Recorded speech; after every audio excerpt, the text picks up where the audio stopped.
Je suis pas mal sûr que, tout comme moi, l'arrivée du printemps aujourd'hui à Rimouski vous a fait chaud au cœur. Car comme vous avez pu remarquer hier, il n'était pas encore tout à fait arrivé. Le printemps nous permet de passer plus de temps à l'extérieur, au contact de la nature et des grands espaces.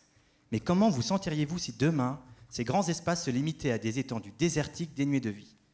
C'est malheureusement ce qui arrive à beaucoup d'écosystèmes sur notre planète, qu'ils soient d'origine agricole ou naturelle.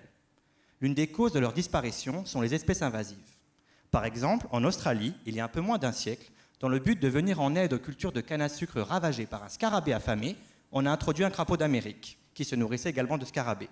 Petit problème, une fois introduit en Australie, ce crapaud s'est nourri d'à peu près tous les insectes, sans pour autant se nourrir du scarabée problématique. Échec cuisant. Une meilleure connaissance des effets des prédateurs introduits sur leur propre potentiel aurait pu éviter ce genre de catastrophe, parmi d'autres. En étudiant le comportement d'une espèce modèle de poisson tropical, j'ai pu explorer certains de ces effets et les généraliser à d'autres espèces.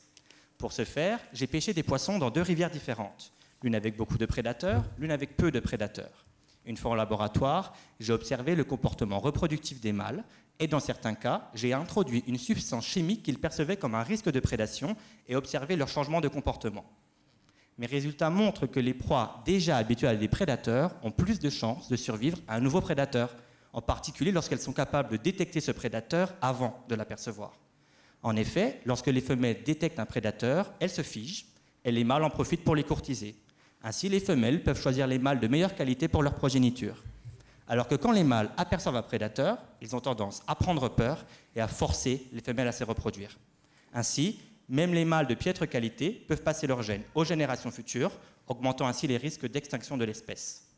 Ce genre de découverte aide grandement à la gestion des espèces invasives.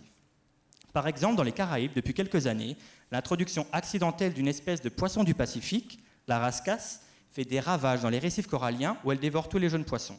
Récifs coralliens qui servent de zone de pêche, mais également de plongée pour les touristes. L'une des solutions serait d'introduire des prédateurs naturels de la rascasse, tels que des requins du Pacifique, dans les Caraïbes.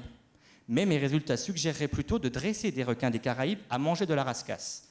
Ainsi, la rascasse ne les reconnaîtrait pas comme un prédateur naturel, elle serait donc plus susceptible, autant d'un point de vue de la survie que de leur reproduction. De plus, cela éviterait potentiellement d'introduire des requins invasifs dans les Caraïbes. Mes résultats supportent donc l'effort d'une poignée de scientifiques qui tentent de dresser des requins à manger de la rascasse pour sauver les récifs coralliens.